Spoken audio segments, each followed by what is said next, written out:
Happy New Comic Book Day, geeks, and welcome to issue 49 of the Script Heroes podcast. The show where we bring you comic news, book reviews, and industry blues. My name is Joseph Jasonowski, and I am the writer of Gender Hero, Cunning Carly, and the Cryptoverse. And I'm Katie Markham, scripter of the Rusty Robot Country Club and ghostwriter extraordinaire. We have some sweet pulls for you. It is a week of new number ones. We are talking about Batgirl, number 1, Rome Eternal, number 1, Living Hell, number 1, and The Fade, number 1. And if you enjoy any of those reviews or anything else in today's episode, you can follow the pod on Twitter, Instagram, TikTok, and YouTube, all at the handle Script Heroes Pod. Or you can find me personally on all those same socials at JJAZ1111. And I'm on all the same socials at Katie Markham Pro. And now, let's get into the news. Okay, so in one of the most odd news articles I think I've ever seen Bleeding Cool put out, they have an article this week entitled 13 Pieces of Gossip About Upcoming DC Comics. And these are very strange. And there are Bleeding Cool, more like BuzzFeed cool. Got 'em. And they're just like 13 sentences about various characters. And I'm going to try to like rapid fire these and just get like quick thoughts from you on each one. I'm ready. My thoughts are going to be so quick. Okay. Batgirl cannot see the future. She is not an oracle. She can only see the past, and past performance is no guarantee of future performance. I mean, I'm assuming that's talking about Batgirl, who are we about to read this week, and the fact that she has a near superhuman ability to predict what people are going to do, but because that is based off of the training she has had in the past and the way that people have behaved in the past, she is going to try to use that to make deductions about someone's future, but instead, she's going to be wrong, because it's only the past, it's not the future. Boom. Rapid fired. Wonder Woman, everything is just fine. You know, like the meme. Ask Cassie Landsmark. I stopped reading Tom King's Wonder Woman, but it's a reference to a meme, because it's not just fine. Obviously, Cassie is trapped in a burning building. Even though that's that is Donna's origin, being trapped in a burning building, and Wonder Woman comes to save. So clearly, they're going to homage that with Cassie. Boom, rapid fired. John Constantine can smoke on the Watchtower, or at least no one is telling him no. Certainly not the question. The question, too busy banging Kate Kane. Rapid fire, done.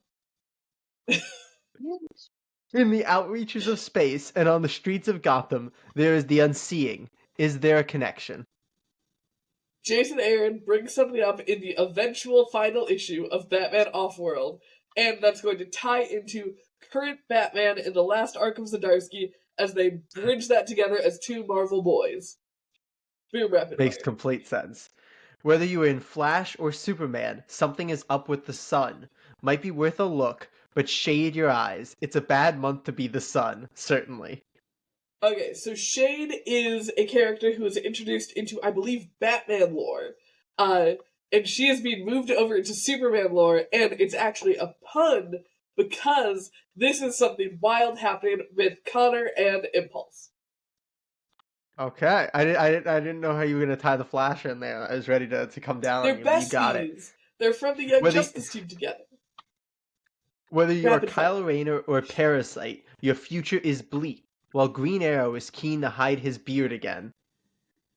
Okay, well, number 1, clearly, Green Arrow is asking Diana to please stay at home because he has come out into a public relationship with Kyle Rayner. This implied that Dinah is Ollie's beard, which is a colloquialism for how gay people will date other gay people of the opposite gender to hide the fact that they are gay.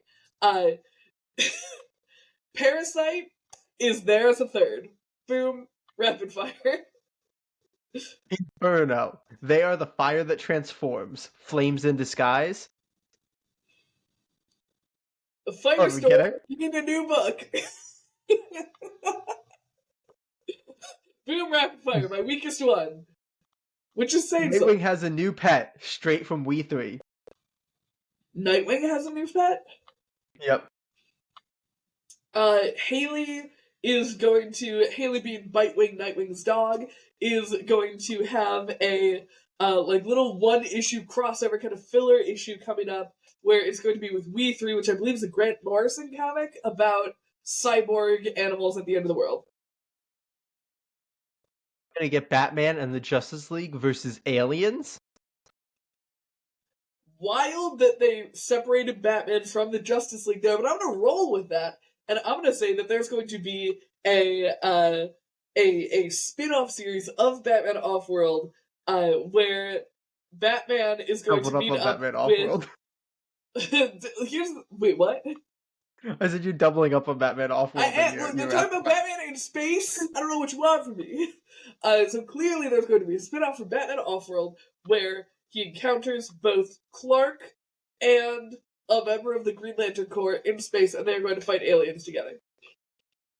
Is Alpha Wave what he seems? He does seem to have gotten a lot younger since we last saw him.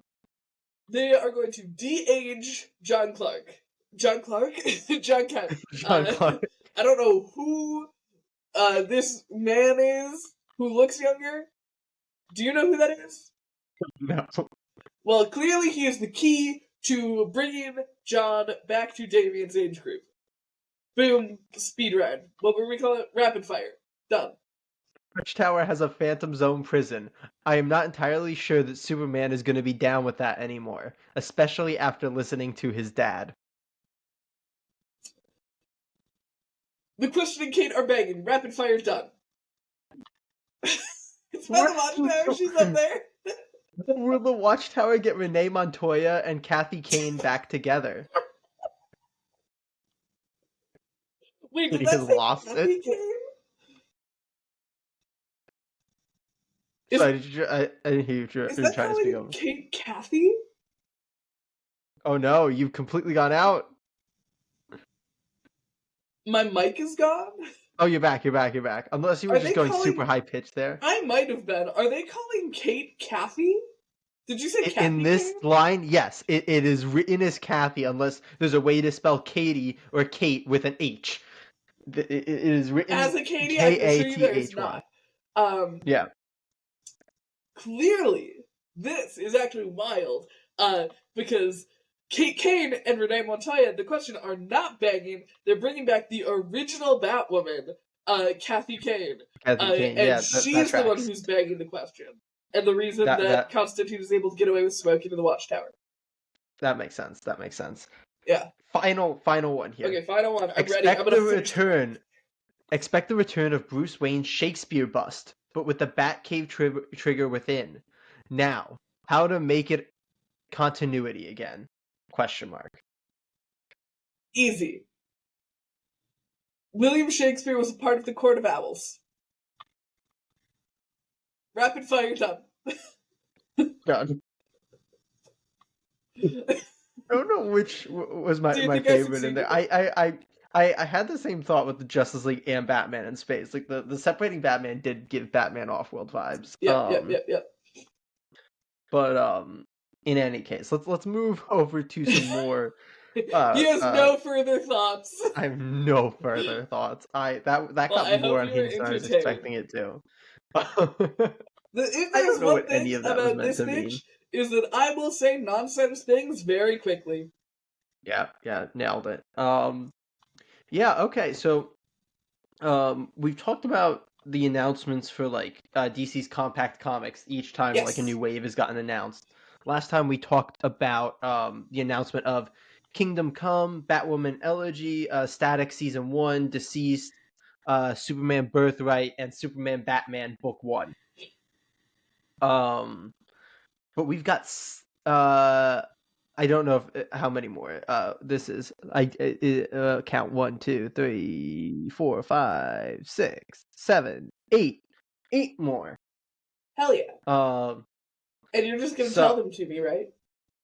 No, I can't do that. That would be horribly inappropriate. So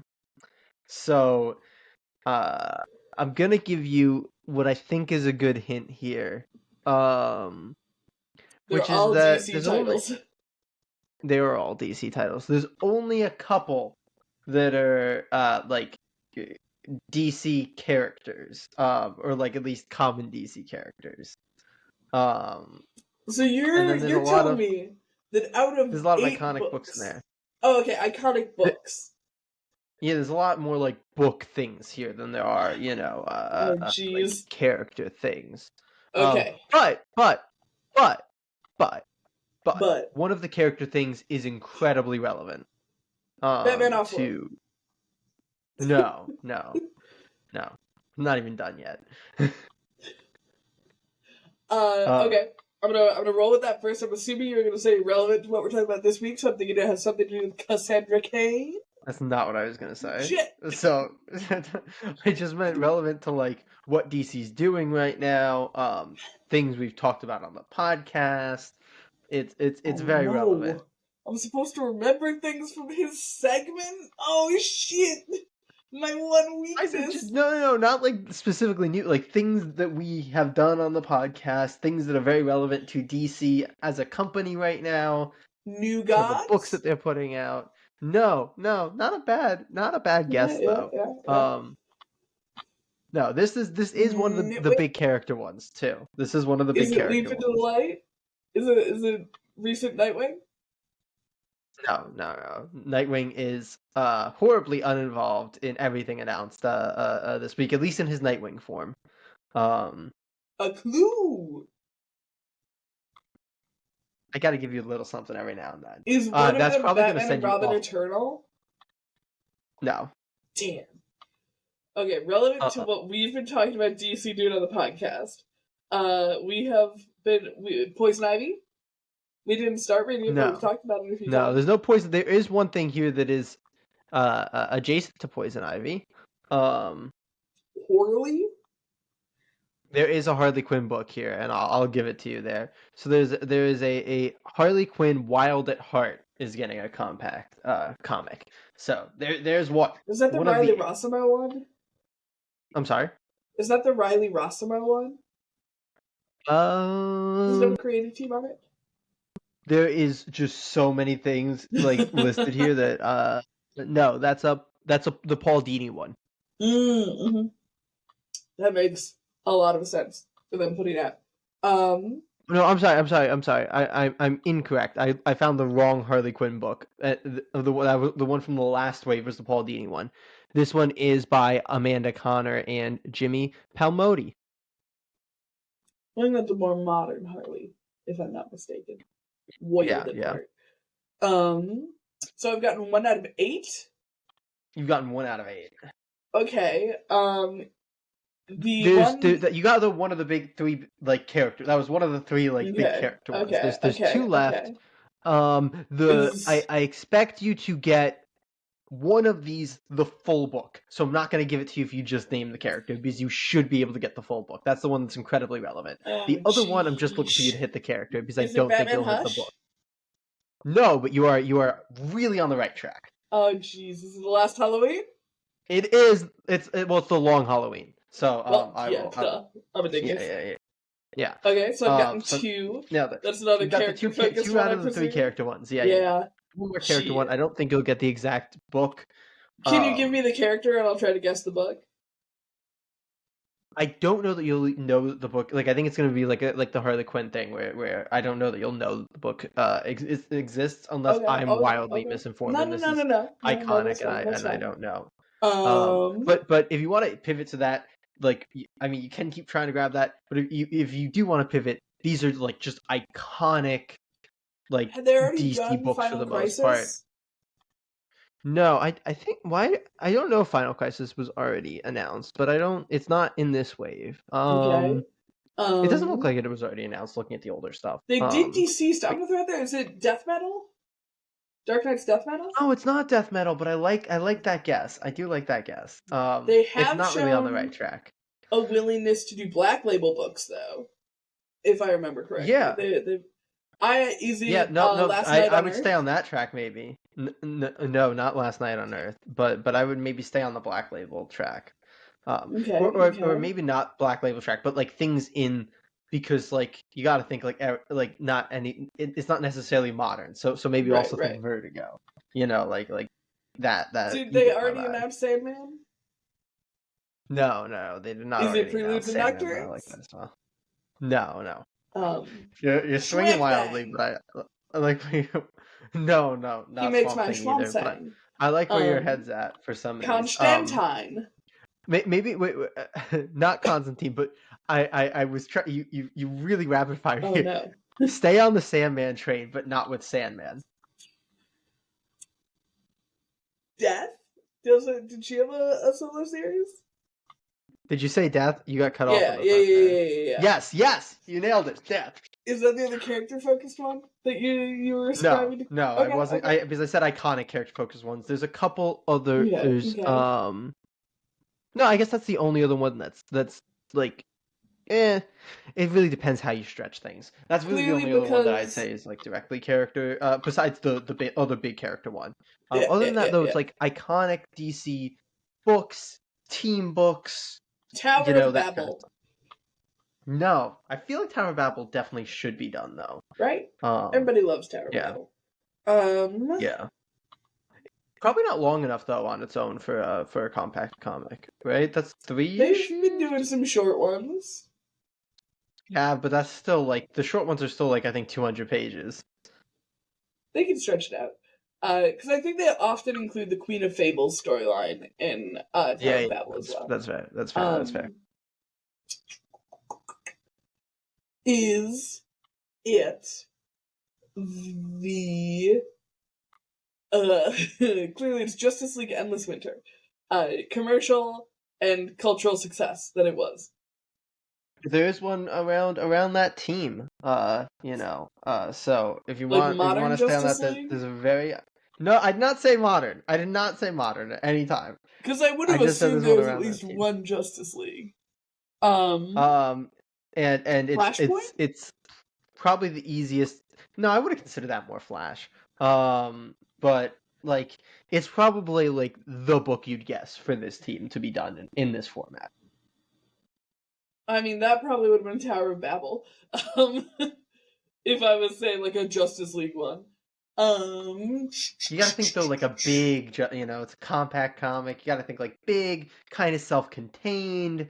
I already said Final Crisis is a Crisis on Infinite Earths. I mean, I know that's more than no just self-contained, Katie. Crisis on Infinite Earths is like the opposite of a self-contained thing. It's like the most connectivity dependent. A really self-contained Justice League storyline.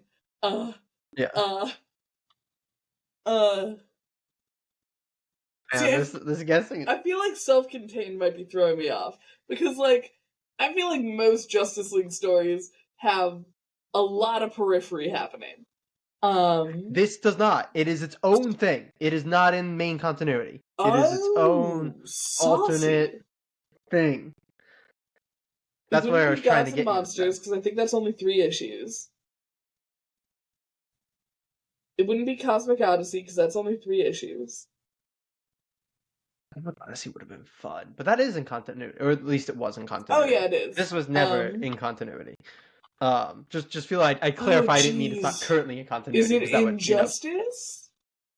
No, that's a good guess though. Like that's up the alley. But this is more traditional. This is more true. Oh, it's they want to put this out for a reason. I know I would do so bad. I'm so glad I'm always on this side. Here's the thing. It's truly mean. Can I get another hint? It's so entertaining. I don't know that you need one. Don't need one, Jay. I've gotten 2 out of 8. Oh, okay. You mean you want to hint to a different book instead of another hint on this book? Okay. I was like, I don't know that I can go any further without literally giving you this book. Let's see. I feel like they probably already announced Court of Owls. I mean, I don't think there is one big character one left. Yeah. I don't think you're gonna get that specific book, but you could probably get the character pretty easily. Green Lantern. No. Green Arrow. No. Bigger character. Batman. Too big? Did you say Batsman? Batman. You already got Batman. You already got the Batman one. Okay. Superman. not Superman. Wonder Woman?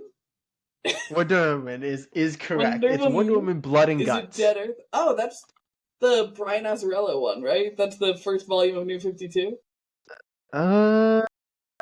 You probably know better than me, so yes, that is correct. I think it's actually the So first nailed two it there. volumes of the New 52. I think that they were volume 1 was Blood and volume 2 was Guts. Gotcha. There's some let's fun see. cover art on that. I think Cliff Chang actually did a bunch of. Or it might have been Gene Ha. Cliff Chang is the artist. Yeah, I think Cliff Chang did the interiors, and I think Gene Ha did a number of really fun covers for that. Alright, so you've gotten the Wonder Woman, Death, Harley Quinn, and Batman. That is 4 and Batman. out of the 8. What was the Batman one? I already forgot. Long Halloween. So out of the let me try to give you hints to each of these.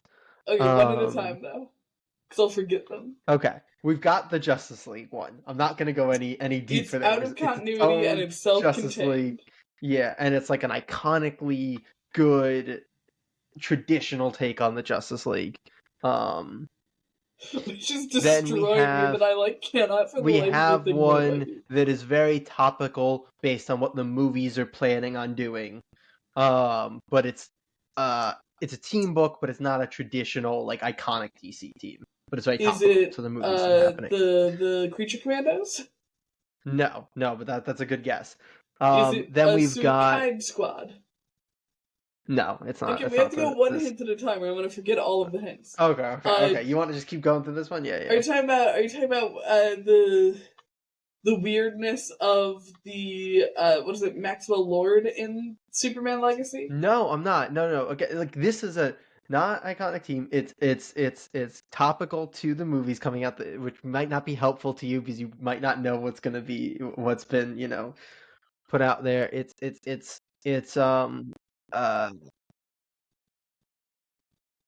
I'm trying to think if there's anything. I don't know that you've been exposed to these characters in anything recently. I don't think we've ever talked about these characters on the podcast. Is it the Red Lanterns? No.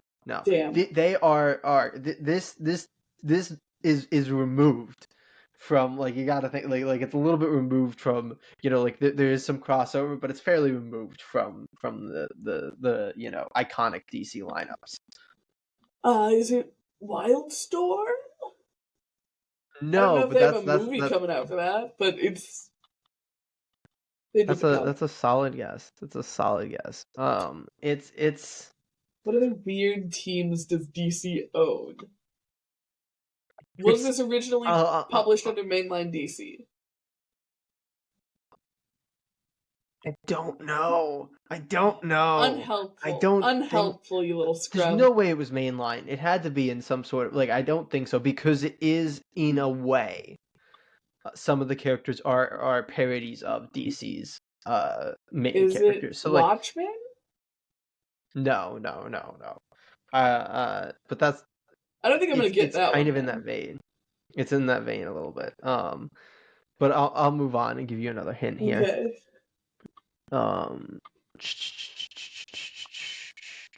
Okay. Yeah, we've got 2 left. Okay, so I'm gonna give you the same hint for both of these. Which is that they are completely removed from DC proper. They are really especially one, but they are really their own things. They have both been adapted, but they are their own things. Adapted into film or TV? Yes. And one of them is not Constantine. And I know that he's not fully removed. No, they are both far more removed than Constantine is. Oh, cheaps. They're their own things completely. They are their own things. Not Department of Truth. That's not what I'm thinking of. We have Books of Magic. We have read one of these on the podcast. Ooh, that's embarrassing.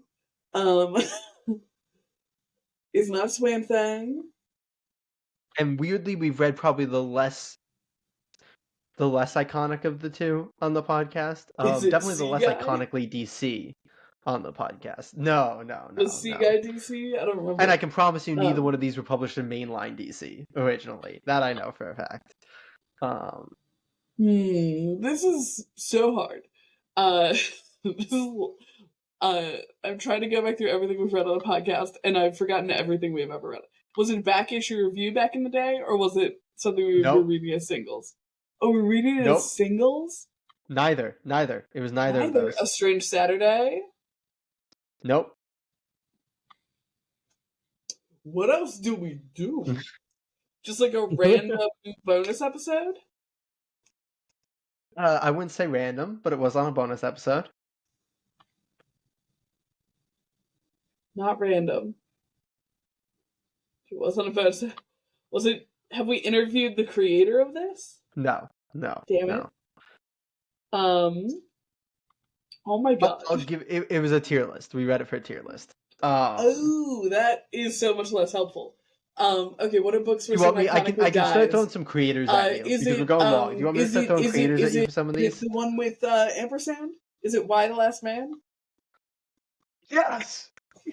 Nailed it, Katie. Nailed it. That's one of the two.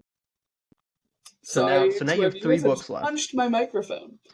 Yeah, You've one got 3 which books is a left. Justice League story that I'm doing very poorly. Yeah, do you want me to start throwing creators at you? Yes, because please. You're please. struggling. Yes. Okay. Do you want the Justice League? Sure, let's start one with Justice first? League. Humiliate me first. Darwin Cook. Oh shit! I read like Okay, listeners, don't be mad at me. The animation of the DCAU is incredibly impressive and gorgeous. It's just not for me, and I feel like Darwin Cook's art is in a very similar, because like he did a lot of it, and like a lot of it was based on his style. And wasn't it? You look confused. Am I crazy? Thinking that he's Bruce Timm? No, I thought that he and Bruce Timm did a lot of very similar things, though. I don't. He doesn't really do the wide, but like he does maybe the square draw stuff. But his women look the same as in my opinion. He draws like very muscular women instead of like triangular Am I crazy? women. Like his Wonder Woman is like the iconically huge Wonder Woman. Prattle for a second. No, because if you look up Darwin Cook, this is gonna be the first book that comes up. I'm looking up specifically his Catwoman. Okay. Because that's what I picture. Oh, his Catwoman is his Catwoman is very his Catwoman is very slender. But yeah, I think it's also the coloring style that gets put on a lot of his stuff. Like didn't show up at all on camera, but that's fine. Yeah, no. I feel like you should be able to get this though. Like this is the iconic Darwin Cook book. I know. One of my favorite comics. And favorite animated films. I'm gonna die. I'm gonna fully all just the information die here. This one's getting a little bad right now. This is very rough. Well, do you want to move on to another one? Yeah, this is just embarrassing. Okay. Do you want to tell me the Justice League one? Because clearly with that much info, I'm just not gonna get it. Yeah, it's New Frontier. Oh shit, of course it is.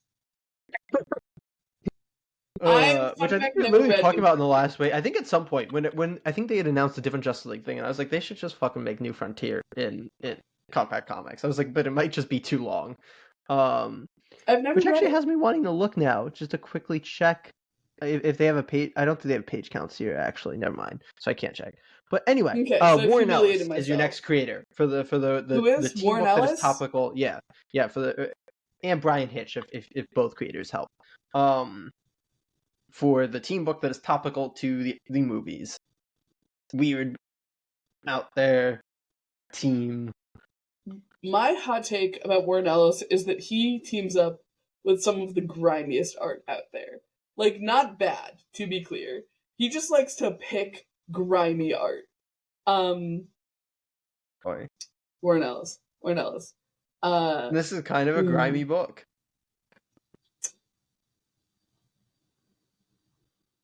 What's the one? Is it Planetary? No, I like that guess though. Let me jump to the next one because I think the next one's gonna be a little bit easier for you. Okay. You think? You would have thought I would get New Frontier though. I really would have thought you would have gotten New Frontier. Alan Moore. And it's not Swamp Thing. It's not Watchmen. It's not. Remember, this is the one that's removed from Yeah. DC Yeah. proper. Yeah. Uh-huh. I'm 95% sure it's from DC proper. Uh, this is when the reveal comes that I've not read this book, despite how iconic it is. Oh, well, that makes me feel better, because I'm guessing I haven't read it either. I have nothing. I think I'm guessed out. It has a movie. Do you think that matters to me? Okay. It's V for Vendetta. Oh, that makes sense.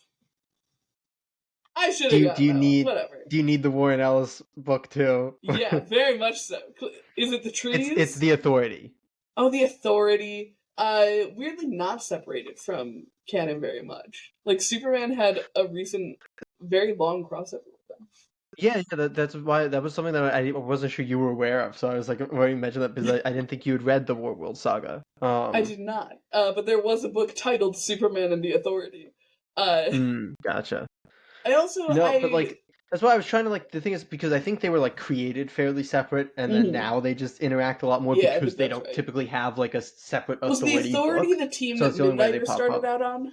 Yes, exactly. Yeah. Midnighter and Apollo. Sweet. Yeah.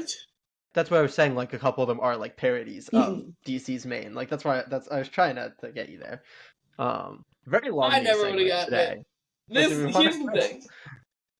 This was a mean one. This is a mean one for you to do. Listen, I was trying to be nice. Listen, you were never gonna get the Wonder Woman book. You were never gonna get the Harley Quinn book. The rest felt very gettable. I told you exactly what it is.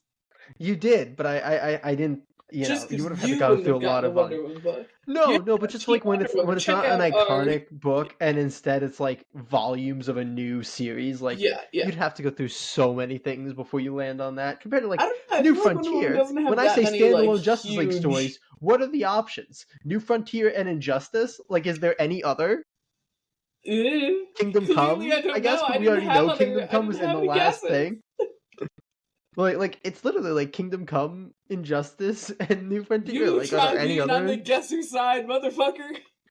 Listen. At some point, I will let you make me guess things. Maybe we'll do that as a fun. Maybe we'll try. We'll do an. I'm gonna pitch you an idea actually. As soon as we cut this news. But let's jump listeners, you don't get to know. Let's jump to the pull list rack. Alright, it is a week of new number ones. We are coming out here with The Fade, number 1. With Batgirl, number 1. With Living Hell, number 1. And with Rome Eternal, number 1. But of course, Jay, that's not all we picked up this week. What'd you get? It's not. No, to go along with Living Hell, I decided to pick up a one-shot, I think it's a one-shot, or at least a number 1 called Hell Heist from Zenescope, because I thought that looked pretty cool. And then I was like, let me do that. And then I also have the 3rd issue of IDW's Night Watcher. Is that the one about the girl turtle? Yeah. It's originally an identity that was Raphael's in the 2007 movie. In the movie, right? Yeah. I've learned turtle things from hearing you talk about them repeatedly. I talk about them a lot. If people don't know, I very much enjoy Ninja Turtles. I've never talked about it before on the podcast. I keep that very, very, very, very close to the chest. And by close to the chest, I mean on your t-shirts. Not your one today. Not today. But Katie, do you want to tell us what else you picked up? Yeah. Batman and Scooby-Doo Mysteries, number 11. And one for Sorrow's number 1, which is a new one from Distillery. And we both picked up Absolute Superman, which we fully reviewed. It's not in my pile. It's in my absolute pile. Spoilers abound in our bonus episode this past weekend, which was when we did our first DC Absolute Universe Fantasy Football scoring sesh. We broke down all 3 of the new number 1s. So that's Absolute Batman, Absolute Wonder Woman, and Absolute Superman. And we gave them points as if they were part of a Final Fantasy team, because Final Fantasy? Oh no. fantasy football. Uh, Final Fantasy 7. Shows you what kind of fucking nerd I am. None of that fantasy football shit. Wonder Woman's carrying a Buster Sword. It's Final Fantasy. Yeah, check that out. It was super fun. And we'll be doing that every month as the new number twos come out. Super rad. But Jay, starting actually this week, number 2 comes out, I believe, of Batman. This Wednesday. So very cool. But yeah. But Jay, do you have thoughts on the order in which you would like to discuss? These are 4 different publishers, right? Before I fuck this up, yeah, it's Dark Horse, Boom, DC, and Magma. So it's 4 different publishers. So it does not matter. So I say we start. I say we start with Batgirl, then we go to Rome Eternal, then we go to the Fade, and we finish off with Living Hell. I love that. I feel like this may be a very rare instance where we have the exact same preferred order. I feel like normally we're a little apathetic, or maybe you're like, oh, I would have wanted to talk about this last. But no, I like this order quite a bit. So let's, Jay, try to, for dear listeners, dear watchers, it's a Cassandra Cain Batgirl book. Jay, try to figure out what I'm gonna say just from my movements. I'll see you all in Batgirl. That's right! Batgirl number 1. Hold on to your seats, clutch your pearls, and rejoice in celebration because Cassandra Cain is taking center stage in her first solo Batgirl series in nearly 2 decades. When a deadly group of assassins shows up to kill Cassandra, Lady Shiva comes to the rescue, and they must put their complicated past aside and work together as mother and daughter to ensure they make it out alive. Unfortunately, things are never as easy as they seem, and Cass must embark on a jaw-dropping, martial arts-filled adventure in her quest for truth and justice, and revenge. It's a Batgirl book like never before, so join us as we dive into the psyche of one of Gotham's deadliest fighters, while exploring her deep and complex relationship with her mother. The writer of this book is Tate Bromwell of Christopher Chaos, House of Slaughter, and Green Lantern Dark. The artist is Takeshi Miyazawa of Miss Marvel, Spider-Gwen, and Silk. The colorist is Mike Spicer, and the letterer is Tom Napolitano. Katie, you quite enjoy Cassandra Cain. I sure do. Do you want to tell us what you thought of this Cassandra Cain Batgirl book? Number 1, she looks rad. The classic Cassandra Cain Batgirl outfit, so cool. The stitched on cover of the cowl, the gold outline with black on the inside, bat signal, the silhouette of it all, so good. Number 2, I loved her inner monologue. I think that it was up there with the way that Erica Schultz writes Elektra, with it being good, insightful monologue, while also being really good dramatic storytelling for a character who does not want to talk a lot.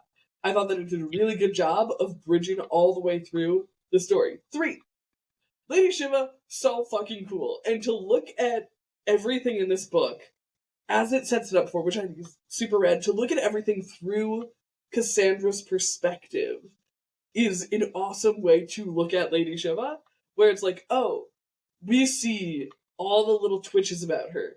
And very importantly, we also see the emotional impact of those twitches on Cassandra, which I thought was super rad. Number 4, Jay is showing the double combat page. Beautiful action. We love martial arts in comics. It looks so good. I love Cassandra Cain deeply. I thought that her monologue about choosing, not choosing her mother, not choosing to be a weapon, not choosing to be an assassin, but choosing to be Batgirl, choosing to be Batman's daughter. And I'm not gonna lie, I hooted a little bit at the choosing to be an orphan. I'm that's fucking rad as hell. That is rad as hell right there. What an amazing 1, twist on fucking Batman, and 2, take on Cassandra Cain, who has often taken on the moniker of orphan, to have it kind of splayed out like that was incredibly rad. I love Cass. I really hype on this series. that was probably the most succinct I've reviewed a book in a long time. Jay, how did you like it? You were beautifully succinct. Thank you. No, this was a great first issue.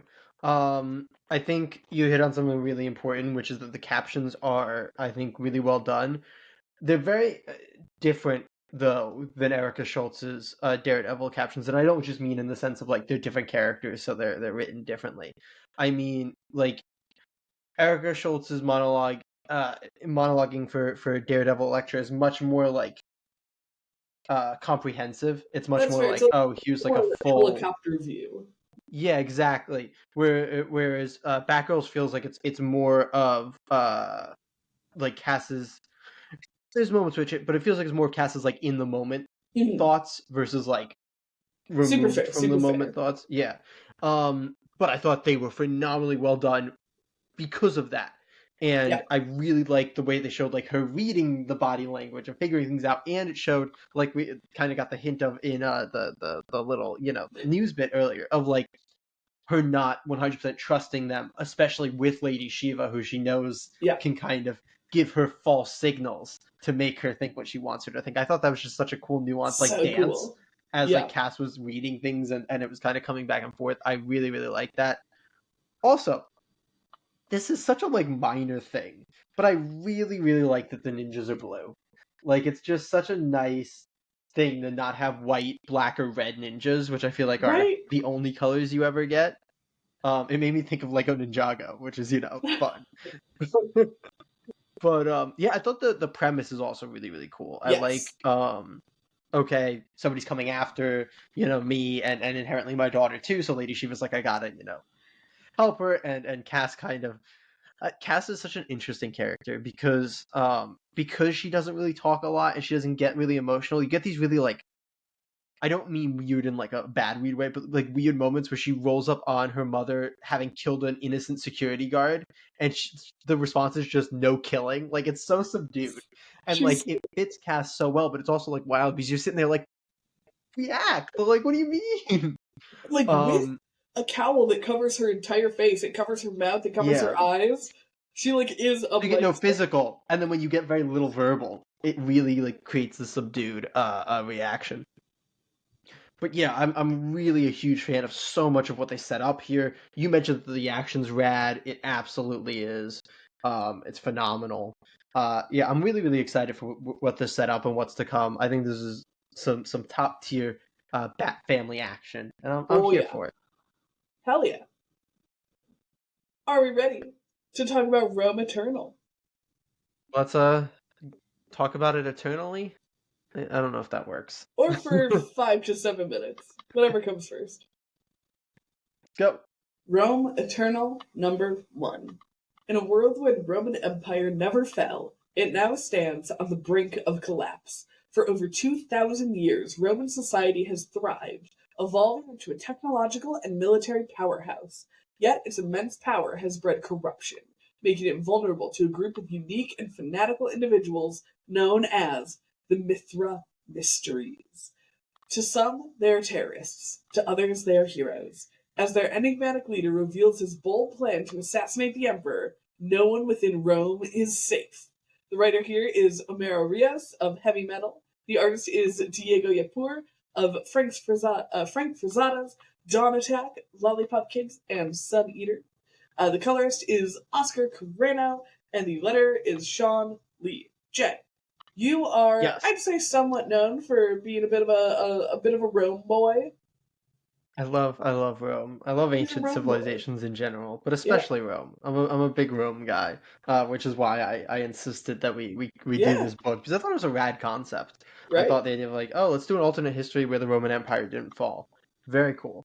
There's a lot of cool ideas in here. But the first thing I want to hit on is Diego Yapur's art and especially character designs is Yeah, so rad. This world and these characters, specifically the Mithra mysteries, their designs yes. are so freaking rad, and they're basically just all the characters on the cover here, Hmm. and like they look so cool. It's this cool like sci-fi Roman aesthetic, which I absolutely love. I think it's one of the coolest, like those vehicles, like just some really really cool stuff that I really love.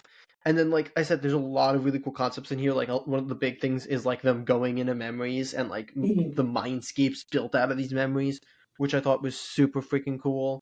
And then like the idea of like, okay, there's this like kid that grew up after we killed, his father, who was staging like a revolt against the Caesar. Like that was a really rad concept. I fall on this specific issue is I think because they spent so much time in the dreamscapes, it kind of became where the concepts were a little like on top of each other, and it was hard to Yeah. like land on which one was actually like this issue. Like, is it the future Roman with these rebel, or is it this dreamscape thing? And that, so I think it was a little on top of each other. It made it a little bit harder to decipher.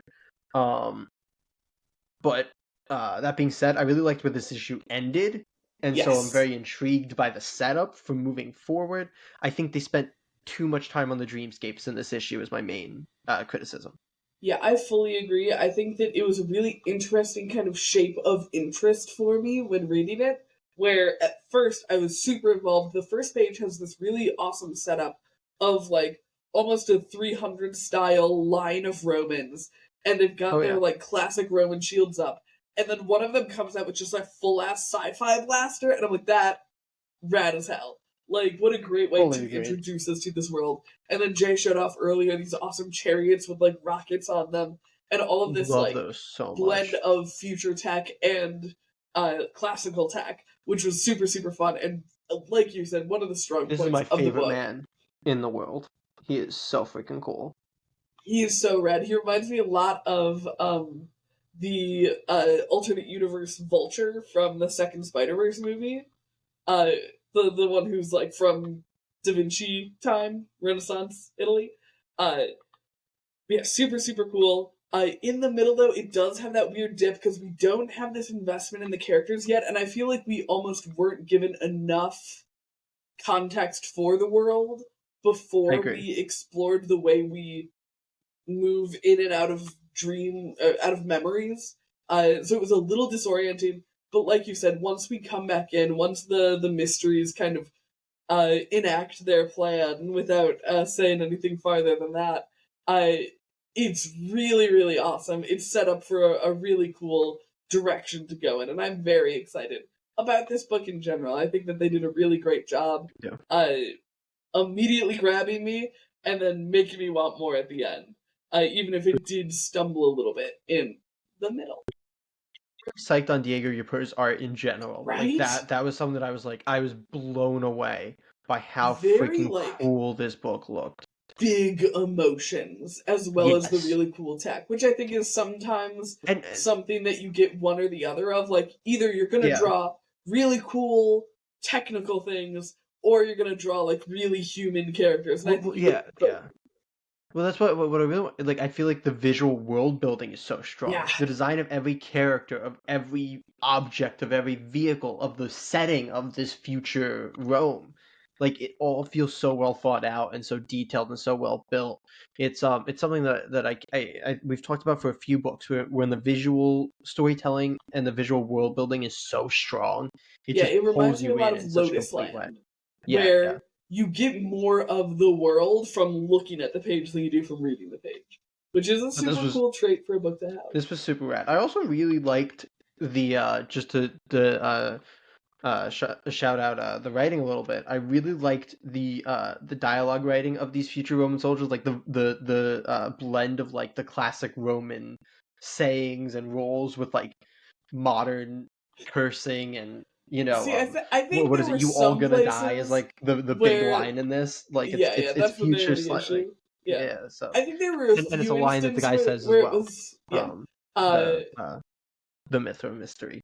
yes, I think it was a little much in a couple places, specifically with he's not the Caesar, he's like the was he the not the emissary, One who's the going into the dreams, you mean? yeah, That guy? Yeah. yeah. His name was Titus, right? I I believe. think so, yeah. It was a little much with him sometimes, in a way where I think because I didn't fully have my feet under me with the world building of the book, it then threw things into even more kind of chaos.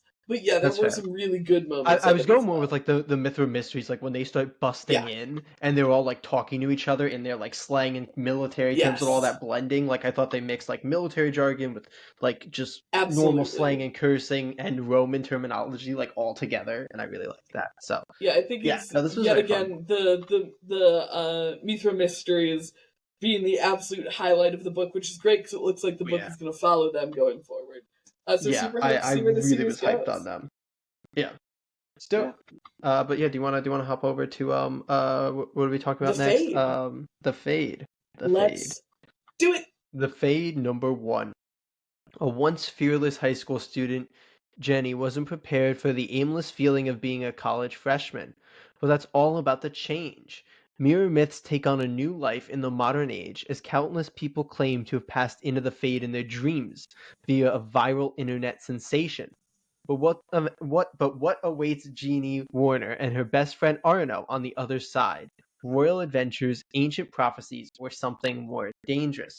The writer is Abria Iyengar of Critical Role, and I think Katie added this, so I Yeah. don't know what Dimension 20 is, but Dimension 20.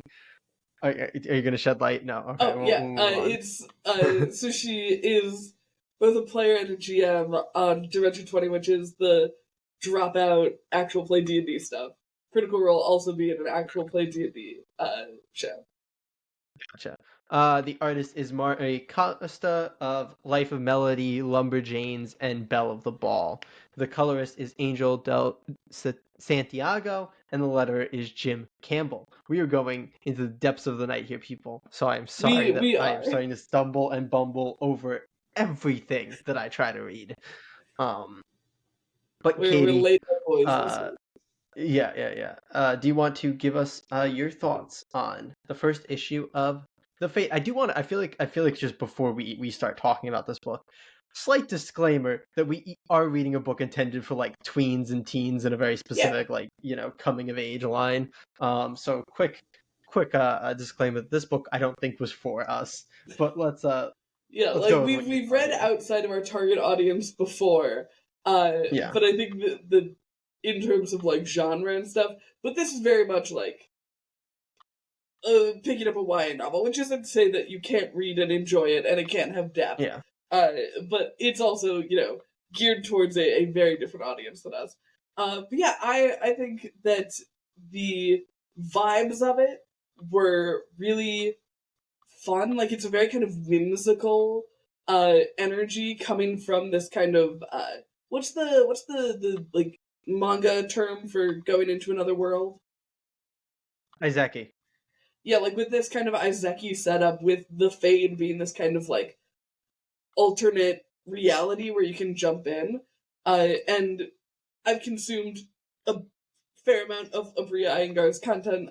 She's run a few different shows on Dimension 20 for Dropout, and I feel like all of her worlds are all like I feel like she's a fun architect or like interior designer, but where I think that she struggles as a DM is with kind of like placing people in that world.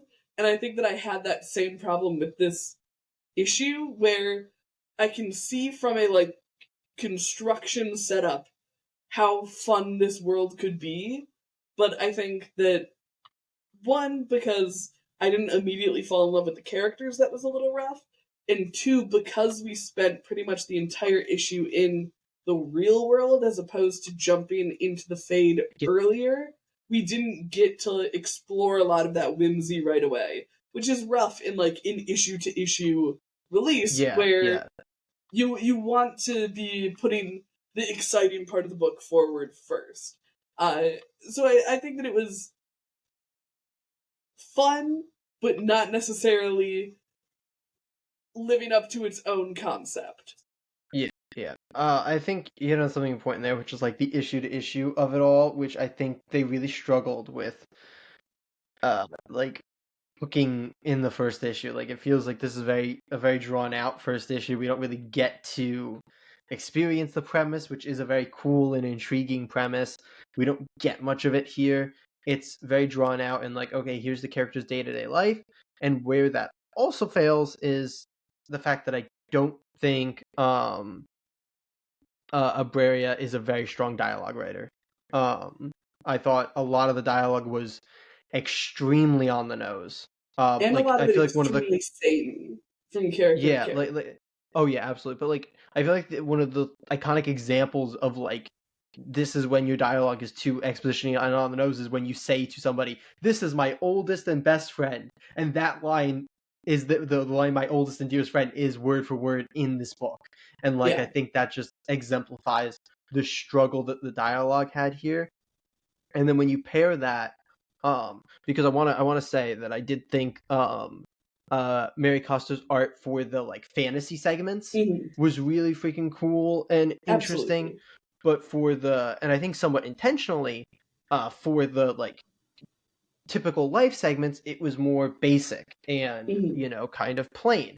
And so when you have a whole issue with kind of a plain art style that isn't doing anything to just be super visually interesting, both from a, you know, actually way it's drawn and just what you're getting to draw, because it's a lot of just like characters standing around and at lectures Hmm. and stuff. And then you pair that with a lot of, you know, just on the nose dialogue that's just trying to introduce you to the, you know, world, and you're not getting the fun premise and you're not getting that exciting art. I think it really makes this issue drag a little bit, which Hmm. is unfortunate because I think the stuff they were hinting at and that the fantasy world and the concept were so incredibly strong. But I just don't think it really lives up to that. Yeah. But speaking of super rad concepts, would you like to talk about Living Hell? Living Hell number 1. Meet Jerome Jamil, husband, father, demon. Hell is not just a place, it's a prison, a realm where demons have lived in exile for eons. A few of them find a way back to the human world, where they hide in plain sight. Jerome was one of the lucky few to escape and start a new life, and for the sake of his daughter, Jerome is determined to stay out of trouble. But when he comes face to face with one of Hell's bounty hunters, his plans go awry. This is coming to us from writer-artist Caitlin Yarsky of Wonder Woman, Black Hammer, and Coyotes. The letterer is Clayton Cowles. Jay, Yes. I introed Rome Eternal with how much you like Rome. I don't know, how do you feel about demons? I feel like you deal with hell quite a bit. You're a hell boy. Yeah, I'm quite a fan of demons, and because as much I'm a fan of like ancient societies, I'm a fan of mythology, but I'm also a fan of theology. Like I really like all that kind of stuff. I like supernatural fantasy, Mhm. like that kind of mythological type stuff. So this was right up my alley. And to unbury the lead, I thought this was phenomenal. I really Right. loved this first issue. Literally, like from the first page, because literally the first page is its own scene before we transfer, and they Mm-hmm. get you Yeah. in one page. Yeah. I read this first page and I immediately knew I was on board for this series. And I'm not like stretching that, right? Like it was right there. It was okay. Page 1. This guy's talking about what he could do to all these people's power, like super cool, super intriguing, great caption work. And I And then feel you like get this really like important push of the caption ship. work God, look it to up. do these two like kind of demonic captions and then like an empathetic caption. Yeah. Like that's It what really really gave you so me. much insight into the character. It was Yeah. really, really cool.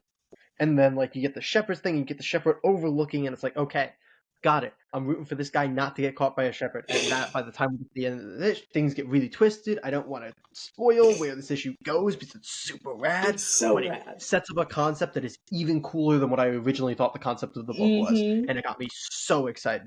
But there's Yes. so much good stuff here. The characterization is phenomenal. We get into his family life, and it's so good. We immediately know who he is, who his daughter is, and especially who his wife is, who Which is like so this cool. character's fleshed out so well just through dialogue and interactions. They all feel like this very real family. And then as we start to build up like a little bit of the lore of this world, it is super, super Mm-hmm. intriguing. I don't want to really spoil too much of it, but essentially like Yes. demons in this world are more related to like gods and Yes. in like a very like interesting way because it turns from like what seems to be a theological thing to a more mythological thing. I Yeah. guess is what I'll say on it. But I am fully on board. I am super excited. Oh, and last note, when we do get to the action in this issue, it is damn good action. So cool. Super. This book is. I feel like people say this a lot with like movies, weirdly, but it's like this is such a good original idea. Like comics are really a rife ground for that kind of thing, but this does feel just so creative in so many different ways. And I don't that know if is I've ever been such a jealous refreshing that thing. somebody else like came up with a concept that I never had a thought of, but I was like, I'm kind of jealous that I didn't come up with this idea because it's so freaking rad. Because it's so cool. And I absolutely love the way that the characters interact. Like, we all know, Katie is a character goon. I love a Oh yeah. good character. That's really what drives me on any book. And the way that they introduce Jerome's relationship to his daughter, and the way that they do a really quick exposition dump through like his daughter doing a family project and showing photographs, little snapshots of the Yep. family was such a good idea. Like there's so many parts of this book that are just really creatively done. When we get the interaction with the shepherd, the way that Jerome fights, also incredibly creative. Like so many parts of this are just not part of, the cookie cutter. They are truly just their own molds. And the fact that all those pieces are coming together really makes this book feel super unique, super cool. I really like the art as well. It's Yeah. it reminds me a lot of and maybe it's just to get demons on the brain. Kay Lynn, oh no, what is her last name? It's super sweet. Jay got her autograph for me at a convention once, because Kaylin Smith, because she only sells the collected editions of, she only sells the collected editions of one of her books at conventions because they were like fully sold out on her website. So Jay got me a copy of New York Comic Con a couple years ago, which was very nice. Years ago, no. Yeah. And it's got that kind of like, I'm gonna say a little bit Hot Boy anime inspired, but like still good art. So like not fully like fan servicey in that way, but a little bit cartoony, a little bit like it feels like the type of art that was exactly, very emotive art, which is awesome for this book. And the fact that it manages to do that really good emotive art and really fun movement things with it as well. Like, this is a book where I will happily just watch characters interact because they interact in such good and engaging ways, both in the dialogue and on the page. Like, the characters are never just standing there with their arms at their sides. They've always got something going on, which feels very lifelike, like very lively. This book has a lot of life to it, which is so great. Specific expressions that give you whatever they're feeling in that moment that also make the page very interesting at all times. Basically, like, they hooked me on a page that is pretty much this man just in a bar, a couple of the characters that each are very emotive, like you can look at these characters, and then like a back shot of this looming threat. But it's all done in a way that conveys exactly what it needs to convey. I think that's something we talk about a lot with writer-artists. They tend to be really good at that kind of thing. This is actually a really weird writer-artist book. I don't know if that makes if that, like, if you felt the same way. Like, it doesn't really feel like a writer-artist book. Like, I don't mean that in like the sense that it doesn't feel, but like a lot of writer-artist books feel like either they don't have a lot of dialogue or they have like, this really feels like a book that like has an independent writer and artist that are both very good. I don't know how to explain it in a different way than that, but it just, I would not have guessed that this was a writer-artist book, whereas there's a lot of books that are writer-artist books that I feel like I can guess and immediately pick up on the fact that they are writer-artist books. I wouldn't have been able to if you had just given me this book without credits. Yeah, exactly. But it's a really well done book. Very excited about it. Yeah, fully agree. As you clearly are too. So I think you have less conflict than I do when picking our pull list recs for the week. Yeah. Do you want me to do? I'll go right into it. My pull list recommendation of the week is Living Hell #1. This was so absurdly good. Like, just a phenomenal, everything you want a first issue to do. It's one of the like biggest hooking first issues I've read in a while. I have a feeling this is gonna be one of my new favorite books, which was I'm trying to remember now. I think Heartpiercer was Dark Horse, right? So we're staying Dark Horse. We're staying Dark Horse Yeah. Grabbing my attention. Good on you, Dark Horse. Good on you, Dark Horse. I think I'm gonna pull a classic J move and say, since you chose Living Hell, I'm gonna go the other way. And I'm gonna choose Batgirl. I really enjoyed this first issue of Batgirl. Cassandra Cain is a character who I really, really love, and I think it's about time that she's getting her own solo title again. She was obviously featured in the Batgirls book with Stephanie Brown and a little bit of Barbara Gordon. But she really does deserve her own book because she is such a cool and deep and interesting and unique character in the Batman mythos. So I'm super hype on Batgirl. Jay is super hype on Living Hell. Pick those books up. Those are pull list recommendations for this week, correct. which means you have to contractually, legally buy them right now. Yes. So sorry. Yeah. But, kid, where do we go from here? Oh, Joseph, you know the answer to that. We're going to the Creator Corner. Alright, here we are in the Creator Corner, where we sit back, relax, talk about books, talk about being writers, talk about strategies and narrative forms and all that good stuff. Here's the thing, you would think that my intros would point to what we're talking about during the week, but they're nonsense. Straight from my brain to the ether. It doesn't go through any sort of editing process before it comes out of my mouth. It's not.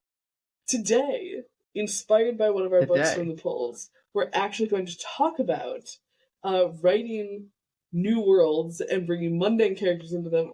The Isekai story format that many a webtoon, as Jay has mentioned, and many a manga employ. And it's something that I think just doesn't have as much of a name in Western media, but is also, I think, not an unfamiliar trope of the fantasy genre. Like something like Harry Potter is borderline Isekai, with him going into like a completely different world when he goes to Hogwarts. Yeah, no, that's not Isekai at all. That's what I in said. Any way, shape, or form. Like No, it's not that he goes into a physically different universe. No, not even a little bit. Like okay, not he's even gonna be the belligerent slightest on bit. this Creator Corner. It's just not. It's like just really not. Okay, we talked about so many interpretations You of want the like word borderline ghost. Isekai? I'd say like Narnia is borderline Isekai. You know, I wouldn't say that Narnia and Harry Potter have like that different of a. No, because Narnia they literally have to travel to a different universe. Like not, it's not like that. Harry Potter goes like Scotland he's still is in a in the different same universe. world. He's That literally doesn't the same exist. world. And a true Isekai, you can't go back and forth. You go there and you're there. Yeah. Forever. Okay, sure. We'll call Narnia that's why I said the Narnia is the Isekai. borderline, and then Harry Potter is not at all, in my humble opinion, as somebody who has written one Isekai that was moderately popular years ago and has never lived up to that peak again. But no, it's a very interesting genre, and one that is, I think, if you are a webtoon reader, one that you're incredibly burnt out on. But if you are any other form of comic book reader, you probably are like, oh, that's a fun idea that isn't done all that much. So it's a very fun, like, two sides of the same coin, because I think depending on what form of like comics you read, because you said like it's definitely popular manga. It's most popular in manhwa, which is Korean Right. comics. So that as that has a huge influence on webtoon, like that's why webtoon's big there. But that's where it's even more popular. Whereas like manga, I'd say it's like it'd be something like like action or horror in the US, where like it's a popular genre, but it's one of many. And then like in manhwa, Korean comics, it's like the thing. Like no matter what genre you're doing, no matter what thing, like half of all comics are doing it, regardless of the genre, regardless of whether or not. Like Janner Hero, for example, is a premise that 100% did not need to be an Izeki. And I did eventually try to bring in like things that relied more on the Izeki bit, but it's just like when you're making that style of a comic, like a lot of those things are just like they start at the idea of it has to be an Izeki and they go from there instead of like figuring that out. So Yeah, it's a very Yeah, interesting. It's a it's- very interesting genre. actually, one of the places I wanted to start is with a kind of close look at the Izeki of Janitor Hero and the like new Yeah, world uh, of Janitor Hero, uh, because the first episode is yeah, entirely in the mostly real world. yeah, and then he gets hit by a car or whatever. Yeah, And does he have like a moment at the end of it, or is it just with the impact nope, that the okay, rad. nope. He just gets Uh, hit by the. Honestly, the funny thing is, I had firstly I had a phenomenal experience working with Paintware. They're one of mhm, the best publishers I've ever worked with. They're phenomenal. They gave me a lot of freedom. But where I'm going with that is funnily enough, the only place I was gonna say the place where we had the most disagreement. The only place where we had any sort of disagreement or argument where like there was a back and forth and they didn't just say, do whatever you want, was with the Izeki elements. Like that was a very specific thing where I wanted to do certain things and I got, pushed back, which is fair. They were bringing me on to do this, and this was early on in the relationship. I was against the idea of the entire first chapter being in the real world, and then I very specifically wanted to do for the second chapter, I wanted to follow one of the fictional characters, and then at the end of that chapter, have the main character coming into that world. I thought that'd be a fun way to be like, we're following the fictional main character, and then we see that our main character has landed in this fictional world, and then we'll see it change. Basically, we would have gotten a whole chapter of the fictional world, how the fictional world is supposed to operate before the main character coming in starts to screw things up. They didn't like that idea. They wanted to follow the main character immediately. So those were kind of the two things where I had to do things I didn't want to. The first step was do a whole chapter in the real world, and then once I got there, I was like, okay, well, can then I do this for the second chapter? And they said no, so I had to do kind of what I did. Which the second chapter is my least favorite of Janitor Hero because it's basically just Dan going around. Is it Dan or I can't remember which is his real name and which is his character name. It's Dan and Cody are his two names, and I can't remember which is. I think Cody's his real name and Dan's his name in the world. It's basically just the like Dan janitor. going around the school and learning how their world works, which I think is incredibly boring for a chapter. But that's my fault. I I was really gonna say, could have done more with with it. that being the case, what do you think you would change if you were given those same constraints and asked to Yeah, write it again? So, yeah. I like, think how do you I make was yeah the move into this unfamiliar space yeah. interesting and exciting for a reader? Yeah, I mean, the first thing is I was just like I was really bad at working with editors. Toward the beginning of that, I did not like being told no, and it was very much a little bit of like a bitchy like you said I couldn't do my idea. In my head, that meant it's gonna be bad, and so I didn't try to come up with something else to be good, and I just did in my mind the boring story they wanted. Um, and that very quickly changed. Like you hit chapter 3, and I think Janitor Hero really starts to look like what it's supposed to look like. And 4 and 5, I'm really really proud of, and I'm really proud of the stuff we did 6 through 11. But of course, that never came out. Um, but yeah, if I was to do it again, like I think you have to really look at what the change in firstly like your character's reaction to the change in world I think is very important. I think a lot of Iseki's kind of gloss over it. Um Weirdly either gloss over it or harp on it to such a ridiculous degree to where it's very obnoxious. I think you have to hit it in a more fun way where your character's like very taken with this world and very interested, and then you do have to do a lot of exposition dumping because both your character and the audience are experiencing this for the first time, which is a little bit of a positive because your character's experiencing this for the first time. They can ask a lot of questions Yeah. that your audience will want answers to, which is super nice. But you're going to you're gonna have to do it in a way that isn't obnoxious to Mhm. the way, and very Yeah, I was specifically gonna say, for something whether like it's your Janitor main Hero. Yeah, character asking these questions or an annoying side character, you're still yeah. loading a lot of information in there, so you Oh still yeah, need to be delivering that in like an engaging and interesting way. yeah. No, absolutely. And I mean, Janitor Hero was a kind of an interesting one because while it was a world that the main character had like written as a book, like that was the premise. It was like the story that he was writing. The way that I wanted to play with the Izeki was I wanted things to be almost immediately radically different. Like I wanted things changing immediately because one of my least favorite things, and this is the more typical thing in the Isekai genre, is like the character who knows everybody super well, knows everything that's going to happen, and so they can just constantly, basically succeed. They're just constantly succeeding. They know how to defeat every villain.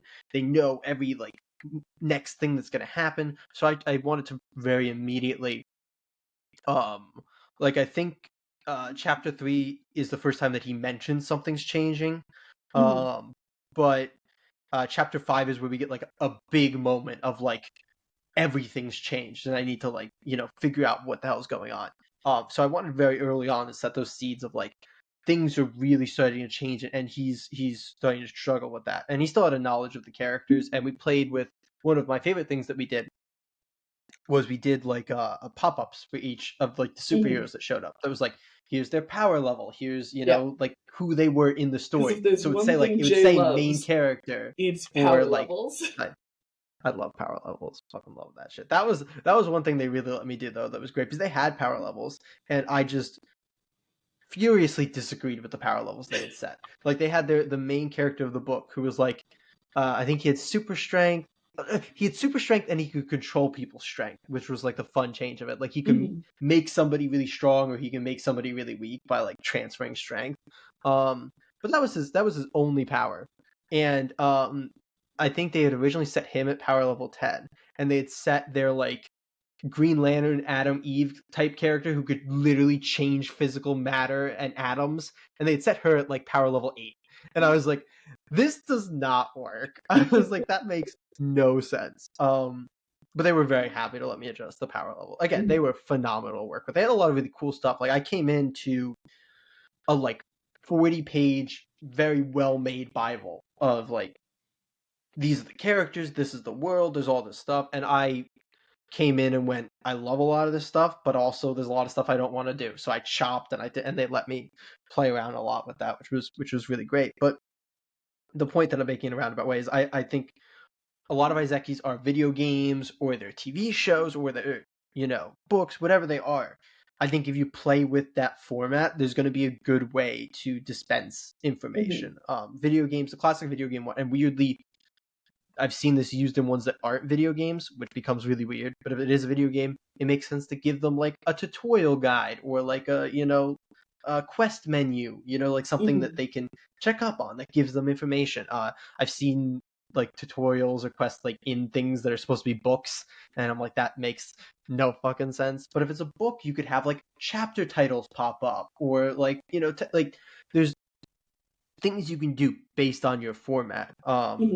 With ours, it was very simple of like, he wrote the book, so he would see a character and he would go, oh, that was the main character of my book. This is what his role was. Or, oh, that was the main love interest of my book, So that was how we played with it. But I think if you're going to do the Izeki genre, there's no point in doing it if you're not going to lean into what the world originally was. Like, if you're just going to go there and forget about it, you could have just started in your superhero, in your, medieval times and your whatever.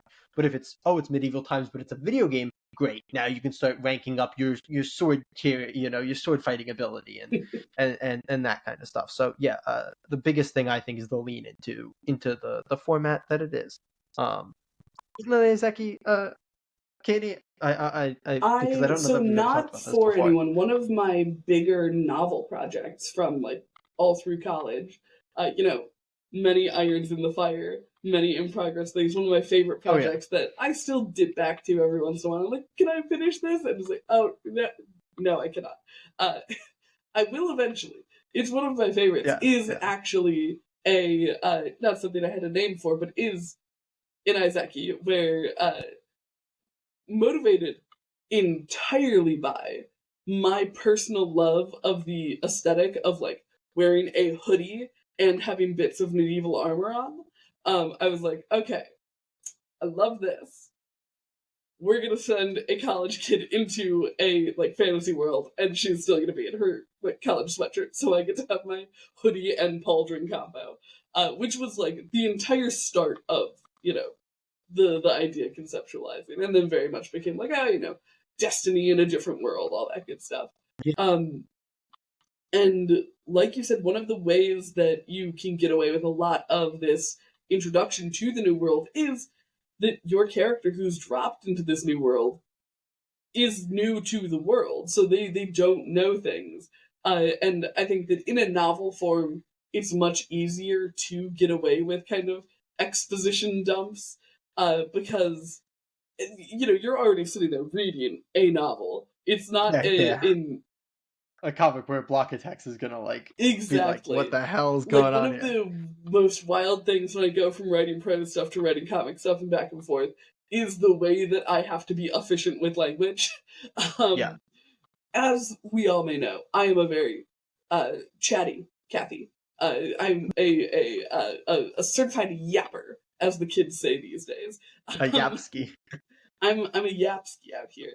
Uh, and so in novel writing, that flies free. I'm like, okay, and she's here, and here is one of the characters giving a big old lore dump, and it works within the flow of the chapter. But if I were to convert that to a comic, I think a lot of that would turn into visuals on the page. That's where I found that a lot of my wordier bits of prose translate over. And I naturally, as I've been drawn more and more to comic writing over the past 4 or 5 years, uh, it's become a lot more of like the way that I think about stories. Yeah, And there have been a few times I'm like, how can I convert this to a comic? And a lot of it is in the way that the world is introduced when she first lands in the world. And the visual elements that you can have pass by to really give quick and efficient and really cool and interesting world building without needing to exposition dump. So it's like, oh, this is a world where magic happens when the portal of sorts was like through through like a water trap in a golf course, and then kind of Lady of the Lake style emerging out of a like sacred lake. It's like, okay, if we want to establish very quickly that this is a world where magic exists, magic happens right away. Like, either somebody shoots a spell type thing at her, or like there's a swirl of magic as she moves through. Things that yeah, feel like they make sense of the world. Like the first yeah. people No, she no. encounters are very heavily influenced by the world that they grew up. Like it's a group of Yeah, mages who are under the oppressive rule of an evil queen. It's like, okay, Brad, we understand what this new world is, and we're going to use shorthand to give that information right away, and then we can build up as we go later. yeah. You want to very visually and contextually immediately place them in the book. But the other thing you can and probably should do, this is something that I wish if I could go back, I do in January here, is if you are going to spend a decent amount of time in the real world before you jump over, um, you can give information about that world while you're in the real world. If it's a book your character's reading or writing, if it's a video game they're playing, if it's a TV show they're watching, you can still get information about that world that then will come back and connect when Yeah. they're in there. If you have them playing a video game and they go, oh, this boss always does whatever. I can't beat this boss because, it doesn't let you move all the way to the right side of the room, and that's, the only place he doesn't attack or whatever. And Mm-hmm. then when they're in the world, they realize they don't have to, They be don't have built into those the limitations. constraints. Yeah, they can go and they can break something that they couldn't do there. But the idea is you can absolutely, while in the real world, start giving those little drops of information that will become important when they're in the Izeki world. Or to give Uh, a kind of, I'm gonna call this a bit of a Buck Wild example. yeah. With something like The Wizard of Oz, where before Dorothy goes into Oz, which she does go back, but it's at the end of her journey, so I'm gonna No, count it as a I borderline. think that's borderline, just like Okay, Narnia right, is. yeah, That's a yeah. borderline Izeki right there. You I'd say. have these analogs to the characters we're going to meet in the Wizard of Oz world in the real world. And so you can get kind of like the groundwork for those characters, and it's like, oh, okay. Yeah. And I don't know how much traditionally Izeki explains the transference between worlds. Um, Very little a lot of the time. yeah, I yeah, yeah. think But it's like, oh, we're here now. But you Exactly. I absolutely think can, that and I think it's leaves you better a if you can lot do a of lot. open room to set the stage beforehand. Yeah. And I think, like you were saying, it can be good to see the world without your character in it. Like if you were able to Yeah. do your original idea for Janitor Hero, and one of the things that I've messed around with in my because the start of a novel is so fucking tricky. Like it's Yeah, even more the so than a moment you comic book. start You are posting. asking for Yeah. buy-in so fast because like you are going to be Oh yeah. committed to reading this. Um, one And of the there's no things pretty that I've visuals fiddled to draw them in exactly, either. Like there's yeah, just a wall of text that you have to hope that they won't be intimidated by. yes, God bless, God bless the readers. Uh, one of the ways that I've been fiddling with the kind of introduction of the book is looking at where I put like a scene of my main character walking home in the like early morning and then falling into this other world and then perhaps positioning an intercut scene or before that even like a prelude in the universe that is going to be more interesting than the regular world. So getting those bits of world building out ahead of their like actual use in the story is useful in terms of engaging people with the story. Most certainly. The world is I think in an Izeki story even more important than in a lot of Yeah. other stories. Like that is the whole I think Izeki lives very closely to like wish fulfillment, Mhm. fiction. It's like this thing of, okay, whatever your life, you had a crappy life just like this character had a crappy life, but they got to go to this really cool, exciting world. And it's kind of, hoping that the reader will impart that on themselves. So building up the world to be this cool and exciting world that that your reader would want to go to, I think is incredibly important. But you touched on something else I want to quickly talk about, Yeah. which is like how they got there.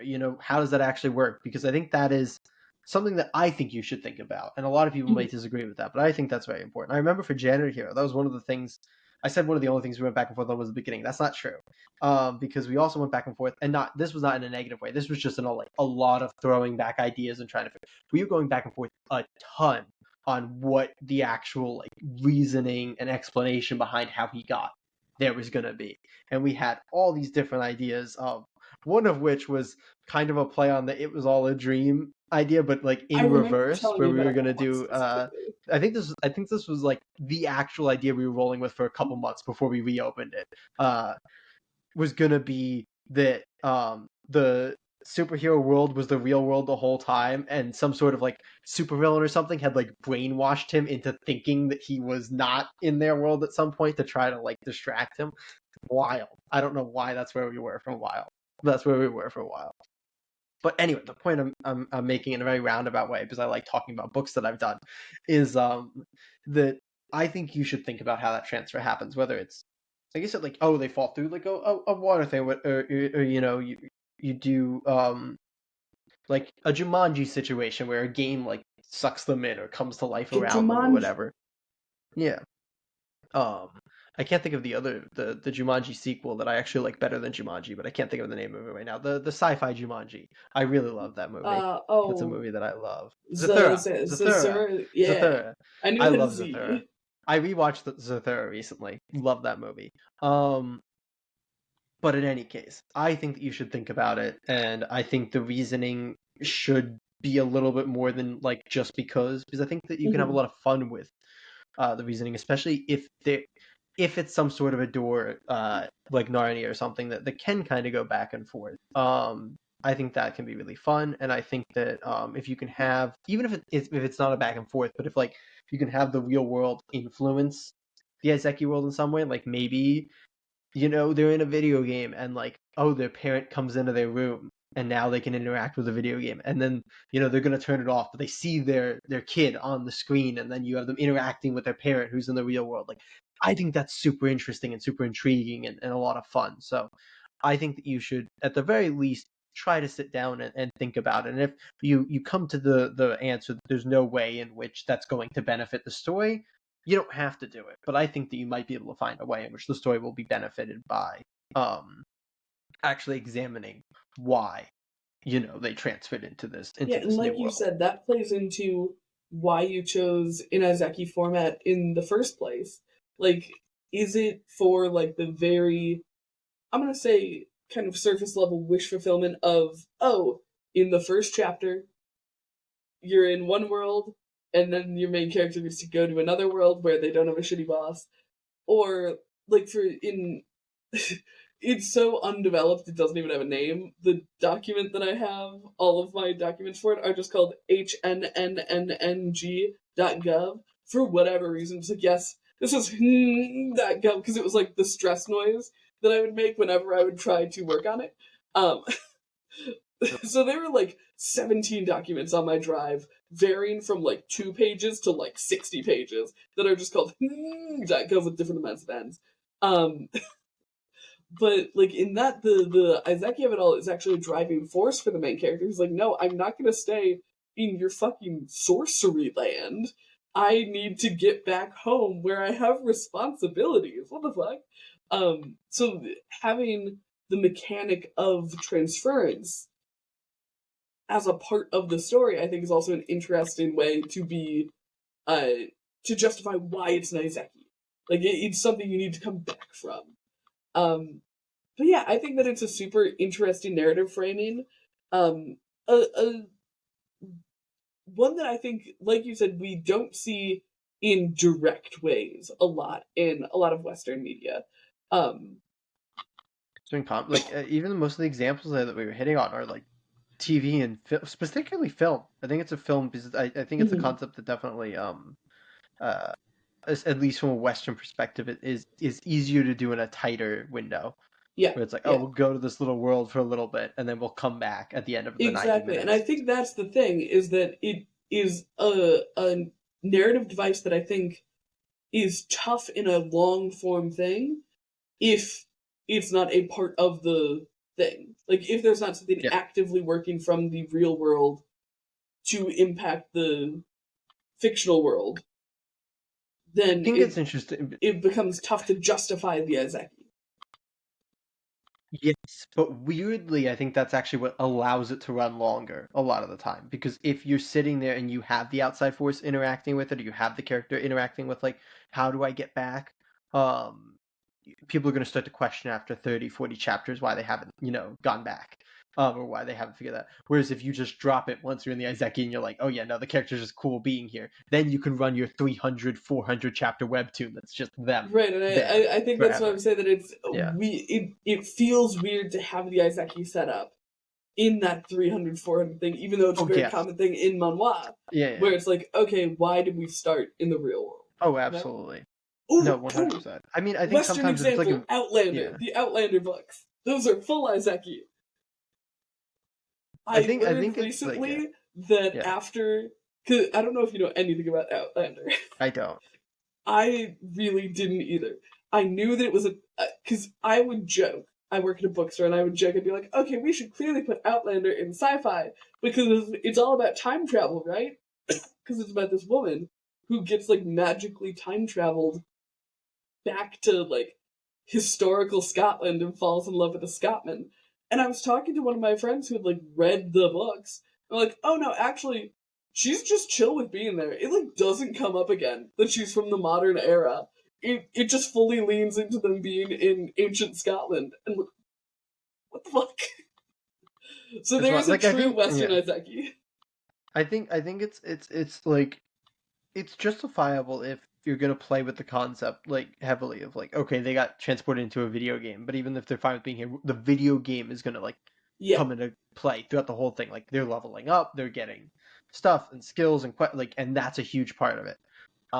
But like there's ones that are like okay yeah they're just transported to the past or they're just transported to a book and we're just gonna kind of drop that a few chapters in and then they're gonna live in this whatever. And then yeah, I think you're absolutely right that you kind of sit there and you're like, well, why? And I think the answer for a lot of like webtoon stuff is because that's what's popular on webtoon, and so they're Hmm. like, oh, Yeah. if we do this, it'll help us be popular. But yeah, it's a very intriguing premise, and I think there's a lot you can do with it. But it's something that I think you should think about more than just doing it to do it. Exactly. At least your story is going to be better if you think about it as more than just this is going to help us be popular. Yeah. But I think that's going to take us to the end of our Creator Corner this week. Jay, would you like to tell us what we're going to be reading next week on the pod? Yes, we'll be reading the entirety of Janitor Hero, as should That's you. right. Go on Webtoon, read Janitor Hero, send Paintward messages that you want it brought back. Hey, I subscribed to their Patreon for a good long while and multiple times DM'd them saying specifically like, hey, I really miss Janitor Hero. I love the Paintword folks. They really are great. You should read their other stuff too. It's good. But in any case, next week, in all seriousness, we'll be talking about TMNT Mutant Nation #2, Batman and Robin 15. We jumped onto that with 14 last month with the All In program. We're going to be talking about String #1 from Mad Cave, and we're going to be talking about the celebrity co-written Arcbound #1. Which is a Dark Horse, I believe, by Scott Snyder and Tom Hardy. Which is this the first book Tom Hardy's done? I feel like he was on a celebrity book a while back. They announced it like 2 New York Comic Cons ago. Oh my god, okay, that's probably what I'm thinking of. Then. Yeah, no, they announced it a while ago, and I think weirdly they even had an Ashcan there. So the fact that it's coming out now, like a year and a half later, is wild. Maybe in true Scott Snyder fashion, it was a Comixology original first. Maybe. Because that was like 2 years ago, right? When he had the full October lineup that was just Scott-tober. But if you're looking for more content... That's the one that was popular. Yeah. I really liked Clear. But as we know, Katie loves a detective story. And it had sick visuals with like that bike helmet with the handprints on it. Super rad. But if you can't wait until next week for more Script Heroes content, this past Saturday, we had the first installment of our DC Absolute Universe Fantasy Football scoring. We talked about Absolute Batman, Absolute Wonder Woman, and Absolute Superman, all in full spoiler glory detail. Full reviews of the book, both catching you up on the happenings in the Absolute Universe and going through our scoring for our fantasy football bracket for the Absolute. It was very fun. That's right. Jay is losing. So if you want to see Jay losing, go to last episode. I did have the highest scoring individual player though, so you know that was a moral victory. But he's down 9 points. But if you're looking for, we are only 2 days away from, or at least when you were watching this, we are currently a little bit longer. But when you are not watching or listening to this, we are only 2 days away from officially hitting 1 year of the Script Heroes podcast. I am shocked. It's bonkers. It's wild. So on Friday, for an extra bonus episode, there will be one on Friday and one on Sunday this week. So on Friday, exactly 1 year to the day of our first upload, we will be doing a special backwards episode. That's right. We'll be talking backwards the entire time. No, I think our loose plans are Katie's going to do something resembling a news segment, whether it's a full news segment or she's going to just annoyingly make me guess things like I do to her on a weekly basis. I am going to intro a creator corner for us to talk about. And we're planning to do some sort of a backwards review. What that means, we're not 100% sure yet. We're talking about a couple different ideas potentially for that. And I think we'll probably do the episode in backwards order too. So we'll start with the creator corner and end with the the news segment because that'll be fun. But then Katie, do you want to tell people what our normally scheduled bonus episode that'll be going up on Sunday instead of Saturday this week is going to be? That's right. Going up on Sunday this week, we are going to continue our traipse through the massive verse. I say traipse every time. And after we wrap the episode, I always Google it, and I always feel like I used it a little bit incorrectly, and then forget the next time. But we are headed to Radiant Black Volume 3. The last dip into the massive verse we did was with Rogue Sun. That was a couple months ago now. But that was a really wonderful book. Really enjoyed that. So hopefully Radiant Black Volume 3 keeps the ball rolling, and it's nothing but rolling up for the massive verse. So, on the note of rolling up, we're gonna roll up this episode and And roll out hopefully ourselves. roll out like the Transformers. Yeah. Hopefully we'll see you all next week. Comic Geeks.